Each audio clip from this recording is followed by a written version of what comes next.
Welcome to A Toast with the Cats. I'm Jarod Latch here in the newly renovated Famous Toastery in downtown Davidson. It's your home for breakfast, brunch, and lunch, and I am joined by new head men's basketball coach Matt McKillop. And Matt, it's great to see you. Good morning, Jarod. Great to be with you here. Now we want to start this thing off. So when you come into Famous Toastery, whether you're riding solo, family, friends of the program, what is your go-to breakfast dish? My go-to breakfast dish, I come here a lot. We bring recruits here. When alums are in town, we like to come here. But I love the avocado omelet, and then sometimes just keep it simple with 3 eggs over medium, bacon, toast, just more of your traditional breakfast. But those are 2 pretty good ones for me. No, that's solid, and I think I found out yesterday we both have a love for avocados, so we'll get that out there. So when you look remodel, we'll stick on that theme right now because it looks great inside here.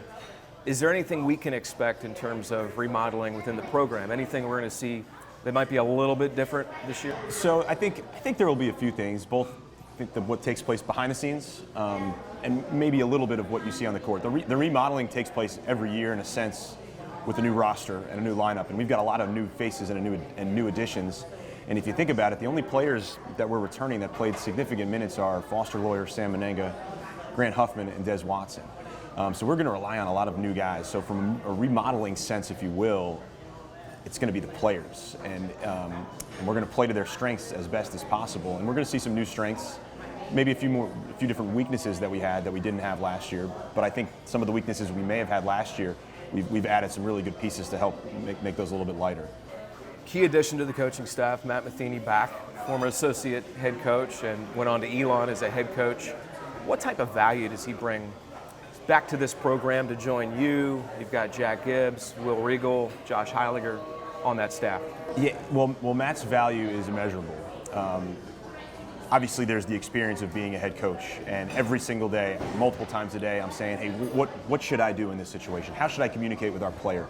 How should I communicate with the parent of this recruit? He's been through so many situations as a head coach and done it at such a successful rate that you can't really put a price tag on the value that he brings in that sense.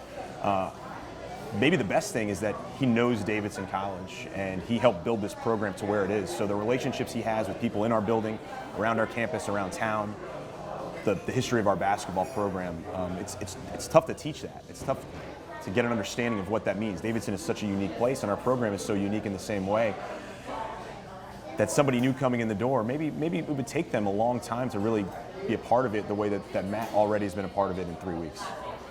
So from a development standpoint, we know that is imperative with new guys, but it's also really important with existing players. And one of them I want to look at is Sam Menenga, who just finished up playing really well with the New Zealand national team over the summer.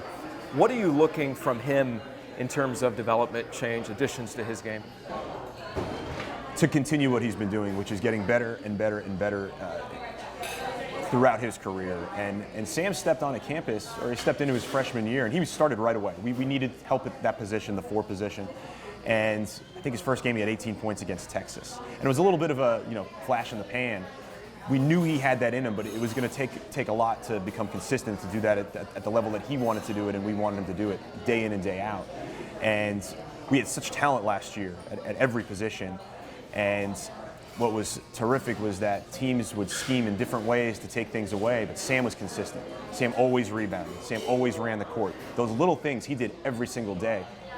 And then sure enough, when we got to February and then March, he was doing it in every way, scoring, shooting, making free throws, making big plays when they mattered. So from a development standpoint, and when we met throughout the spring about what he needed to do going forward, a lot of it was, work at this move, work at this move. Without Luka, you're going to maybe be asked to do a little bit more of this, but it's really just continue to do the things day in and day out that has made you better and better and better. If you remember last summer, Lee played with his national team, and he came back with unbelievable confidence. He played against pros, he played against men, and he came back to Davidson a different player. We're really confident that Sam, who actually got back yesterday from Indonesia where he was playing with the national team, we feel like he's going to have that same mentality because he played so well at such a high level, and he did it representing his national team, wearing New Zealand across his chest, and that's really a special opportunity for anybody to have. Upcoming Italy trip. This is a staple for these guys to go there. I lost my invite somewhere or got lost, but I'll get over that. About this trip, I know it's important from camaraderie and a basketball standpoint. how do you look to maximize the value of the whole experience, and what are you going to look to gain and bring back with you? What's really unique about this trip is, you mentioned perspective earlier, we try to have the same outlook on this trip. Rarely do we take our foot off the pedal when we're in the gym. We are intense, we are fast-paced, we are detailed, we're doing everything as hard as we can with as much focus and detail as we can. But when we go on this Italy trip, we take a little bit of a step back, because it's not as much about winning, it's not as much about being the most efficient offense. It's about getting better, but it's about having an opportunity to do something really special with each other. So we will be present with our players and holding them accountable on the court in the cities that we travel to in Italy and Slovenia. But it's really for them just to have this experience. And we've played some games where we've won by 40. We've played some games where we've lost by a few points. And you could walk out of that gym and you could be disappointed that you didn't win a game, but it's more of the learning experience. Whether you win by 50, you can learn a lot. Whether you lose by 5, you can learn a lot.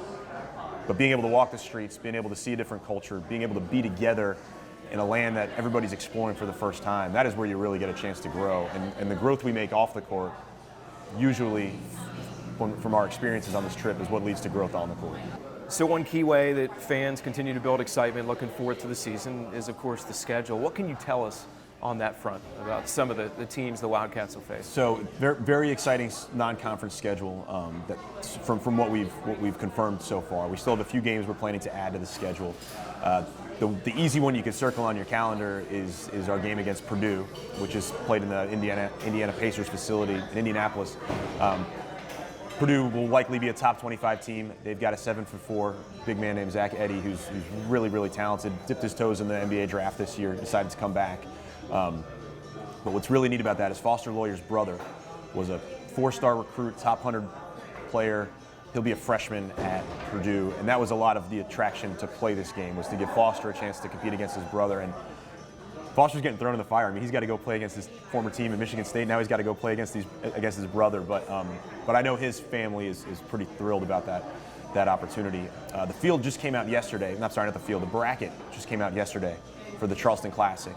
And we were going to open in that tournament against the College of Charleston, which we had so many battles with back in the Southern Conference days. And even as we left the Southern Conference, we played them a few times.